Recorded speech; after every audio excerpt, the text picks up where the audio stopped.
The following is a fan-based discussion. All properties discussed are property of Toei Inc., Bandai, Hasbro, and Subaru Productions. Hello everyone, and welcome back to another episode of Tokutalk. Yes, hello. Just Jacob and Marcus here today. Matt is unfortunately not feeling well as of this recording, but we do wish him a speedy recovery. Today, we'll be talking about secondary riders and their introductions. Mm-hmm. Yes. So many in the modern era.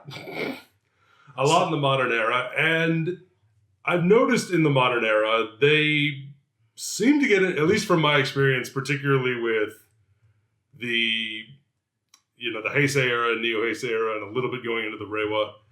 You have the secondary rider will sometimes be around from the start. Yes. And they'll be the first character we're introduced to. Yeah, we should talk about... Let's structure it like this so we can have a structure for our 601 too. Fair enough. We'll talk about our favorites mm-hmm. and how they did it, how we think it compares to some of the other ones, I guess.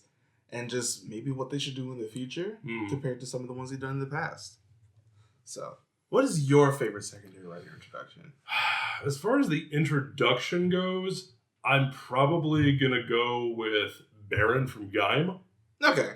Because the way they set up his rivalry with Gaim from the get-go, they have they're in the rival dance squads, if you will. Yeah. And like right from the beginning, we know what their rivalry is, we know what their dynamic is as characters, and that's planting the seeds for how that's going to evolve and how that eventually gets us to the end game. Yeah.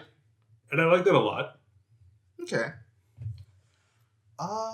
For me, my personal favorite, I'm going to do this a little bit differently because of the fact that we already knew the character for quite some time by the time we got to this point. Mm-hmm. I'm going to say Attack. Okay. From Kabuto. It's different. It is similar because we do know Baron long before he becomes a rider. But that only happens like a couple episodes. I know, but still, like we know who he is beforehand. It's not like he shows up first and then... For Kagami, yeah, he's there from literally the beginning. He's the first character you see. Yeah, we see him before we see Tendo, mm-hmm. and then he doesn't actually become the official secondary rider until mid-20s. Mm-hmm. So, but he's always there, and he has he becomes the B for a little bit, and then he gets this suit for Attack. Mm-hmm. I think I really appreciate him more. One, because it didn't happen very quickly. Mm-hmm. So we got a lot more time to really know him as a character outside of being a writer. Mm-hmm. And I think that's what made me appreciate him a lot more because I fell in love with the character first. Mm-hmm. And I think that really helped me with him as a writer. I mean, no, the personality didn't change. But, at least now he has something, he could actually do something to help. And that was sort of his whole thing. That's why he became the B. That's why he wanted to become Kabuto first. And then we end up getting him becoming Attack, which is his own thing. Mm-hmm. And I love and appreciate it for it.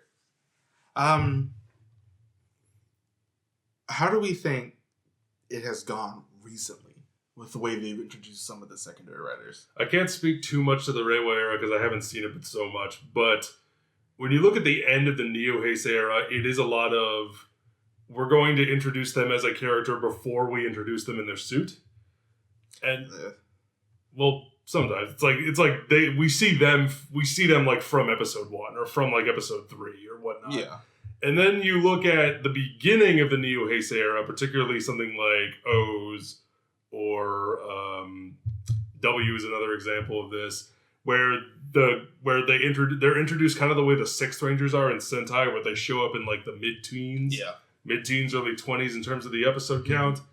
And that's when... Like, the odds are starting to feel overwhelming for our hero. Here comes an extra pair of hands to save the day. Yeah.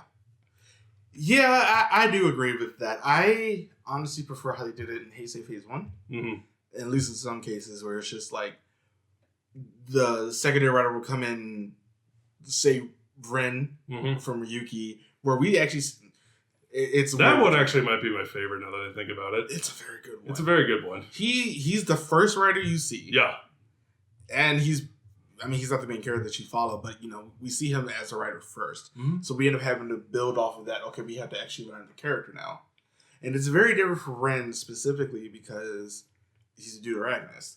Instead of just being he's a deuteragonist, and he is the veteran already by the time the show starts. Like, he's been in the Rider game for a while. Yeah. He's been fighting the monsters in the mirror world. He knows what's going on. And then he becomes he in a way is like the reluctant mentor to Shinji. Yeah. As he gets swept up in all of this. And he becomes like he is the veteran eyes watching over the newbie. Yeah. Which is an interesting dynamic. So it's so different, especially like we said, for a good while in the Heisei, Neo Heisei, they were just like you said, 6 Rangers. So we're going to show up in the teens, especially when they only had a few writers in the show for like those first 4 of the Neo Heisei era. You know, we had DN come in and just be a straight up antagonist. We'll talk about that in a second. I just prefer the ones from Heisei Phase 1 because they usually end up coming in earlier and they're usually just a whole other branch story to follow. You know, Ren and Shinji's story were pretty much interconnected. But then you have somebody like G3 who's his own thing, even working with Agito for a good while. Right. So their dynamics had definitely changed as things have gone along. I will say for the Reiwa era, speaking specifically about 01 and Revice here. 01, they were much more antagonistic to each other at the beginning. They certainly were. And then, you know... From what I remember. Yeah, and they actually stayed that way for quite some time, but that's much more of an ideological stance on how, you know, how the human gears had to be. An ideological sense and also such a conflicting clash of personalities. Yeah, even though he's the only one who laughed at his jokes. And for Revice, you know, it's 2 writers in one. Because you have the evil demon and the good guy with Live, who's now the actual official secondary writer. And I like that dynamic as well because it puts a lot of pressure on how they were first introduced to each other compared to how they're introduced to each other now, even if they're brothers. I love the dynamic that we have going on with some of the Reiwa ones. You notice I haven't spoken about Saber at all. But there's a reason for that. Ew. Yeah.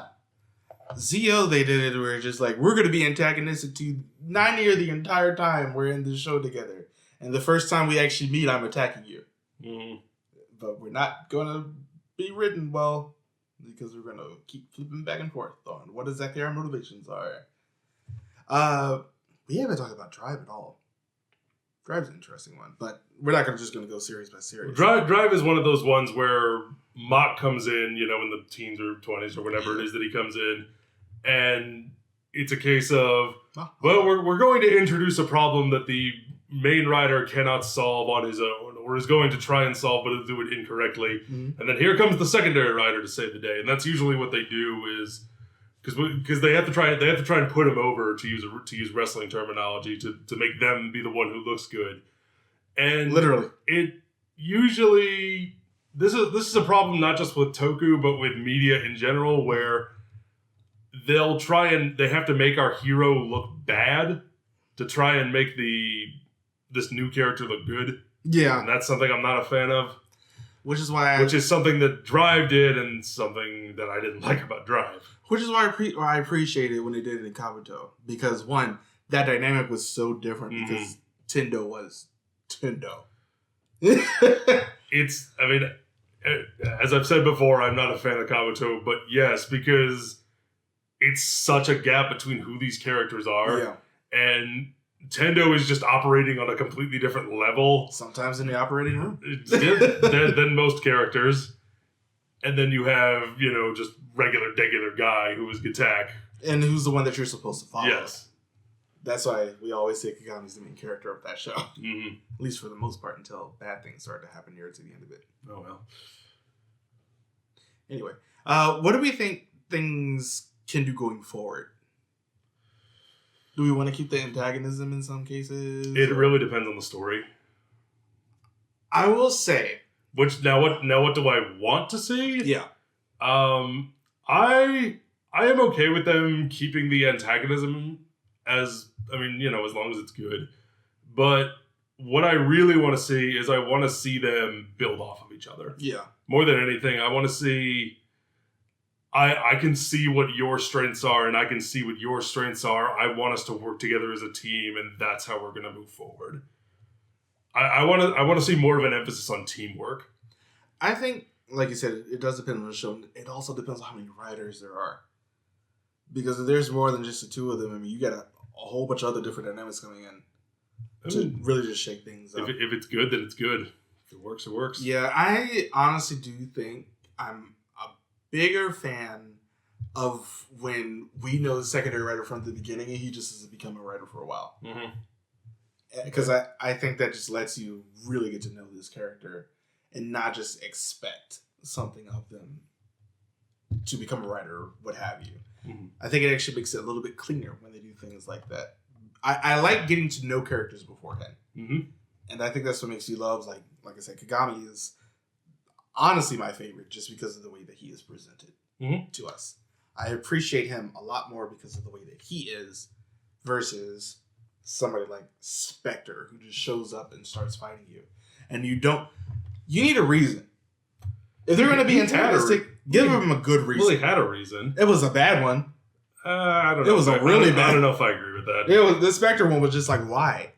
Why are you fighting? He just shows up and just like punch. Again, I was okay with the dynamic between Ghost and Spectre. My problem was they just didn't give it any time to develop afterwards. No, because it's just like a couple episodes of attacking each other and then here's my wish to get your sister back. They gave it a little bit of a time to breathe, but they never followed through in a way that I felt could live up to the way it should have. Yeah.